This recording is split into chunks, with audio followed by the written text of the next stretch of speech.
आपके नित्य घर में काम आने वाली बातें बता देते हैं। बताएं, कथा क्रम प्रारंभ करें उससे पहले कुछ अच्छी बातें बताएं आपके लिए। सुनोगे तो शांति बनाओगे।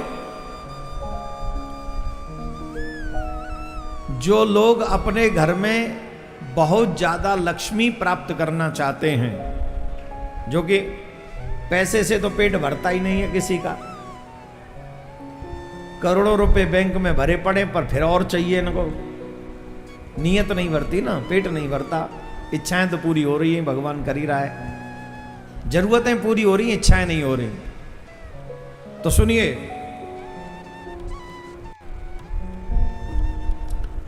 लक्ष्मी की इच्छा रखने वाले मनुष्य को सिरस, धतूरा, मातुलुंगी, मालती, सेमल, मदार और कन्नेर के फूलों से तथा अक्षतों के द्वारा भगवान विष्णु की पूजा नहीं करनी चाहिए। इस प्रकार पलाश, कुंद, सिरस, जूही, मालती और केवड़े के फूलों से शंकर की, तुलसी से गणेश की, दूर्वा दूब से दुर्गा की और अगस्त के फूल से सूर्य की पूजा नहीं करनी चाहिए। जो मैंने कहा है, इन पुष्पों से इन देवताओं की पूजा नहीं करनी चाहिए। केतकी, कुटज, कुंद, बंदुक, जिसे दोपहरिया के नाम से जाना जाता है, नागकेसर, जवा तथा मालती, ये फूल भगवान शंकर को नहीं चढ़ाने चाहिए।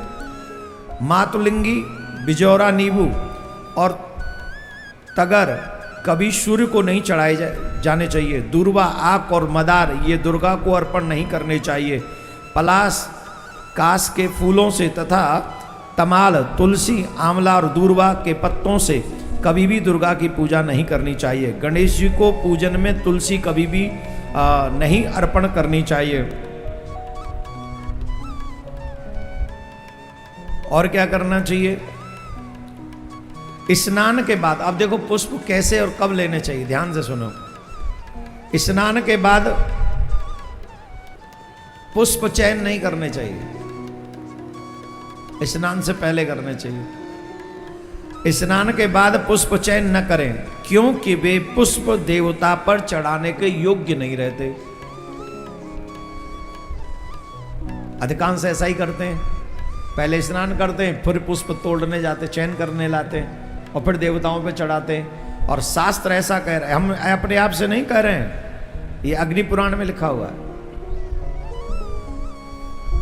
स्नान करके पुष्प चयन नहीं करने चाहिए, क्योंकि वो देवताओं पे चढ़ाने के योग्य नहीं रहते।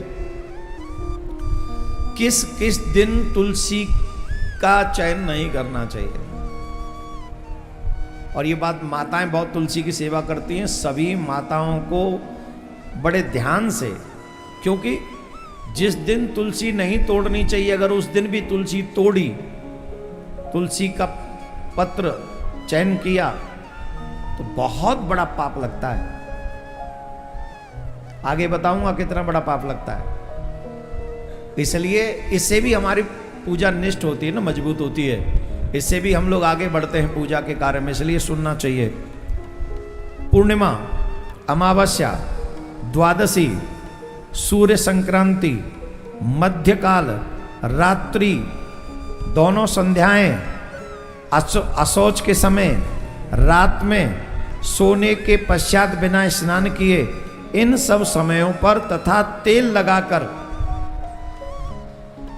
लगाकर जो मनुष्य तुलसी का चयन करता है, तुलसी के पत्तों का छेदन करता है, वहां से चयन करके लाता है, वो उसे ऐसा समझना चाहिए कि उसे वो तुलसी के पत्ते नहीं तोड़ रहा, बल्कि वे भगवान विष्णु के श्री हरि के मस्तक का छेदन कर रहा है। भगवान विष्णु के मस्तक पर वो प्रहार कर रहा है, उसे इतना बड़ा पाप लगेगा। किस दिन नहीं तोड़ना है? दोनों संध्याओं में नहीं तोड़ना है। एक तो बहुत प्रातःकालीन, एक सायंकालीन, दोनों संध्याओं में नहीं तोड़ना। बिना स्नान के नहीं तोड़ना, पूर्णिमा को नहीं तोड़ना, अमावस्या को नहीं, द्वादशी को नहीं, सूर्य संक्रांति को नहीं, और बीच दोपहर में भी नहीं, कहीं 12 बजे तोड़ लाओ, समय फिक्स करो। रात्रि में भी नहीं तोड़नी है। और जब तेल लगाओ हमारे शरीर पे, चाहे बालों पे लगाओ चाहे शरीर पे लगाओ, तेल लगा हुआ हो तो भी तुलसी का दल नहीं तोड़ना चाहिए। और जो ऐसा करता है उसे जितना भगवान नारायण के विग्रह का छेदन करने का जो पाप है वो पाप उसको लगता है, क्योंकि तुलसी भगवान को बहुत प्रिय है, बहुत ही ज्यादा प्रिय है। और ये कहाँ लिखा हुआ है? ये ब्रह्मवर्तत पुराण में लिखा हुआ है। ऐसा भी नहीं है कि देवकी नंदन ही कह रहे हैं इस बात को, देवकी नंदन अपने घर से नहीं कह रहे हैं इस बात को। ब्रह्मवर्तत पुराण में जो लिखा हुआ है वो हम आपको बताने का प्रयास किया हूं, जिससे आपको पुण्य मिले, सुकृत मिले, कोई भी जो है अनजाने में आपको ऐसा अपराध न लग जाए। इसलिए किस दिन तुलसी तोड़े और किस दिन नहीं तोड़े, इस बात को ध्यान पूर्वक आप लोगों ने सुन लिया होगा, समझ लिया होगा। राधे राधे बोलना पड़ेगा। अरे राम बजो जरा जोर से, और जोर से।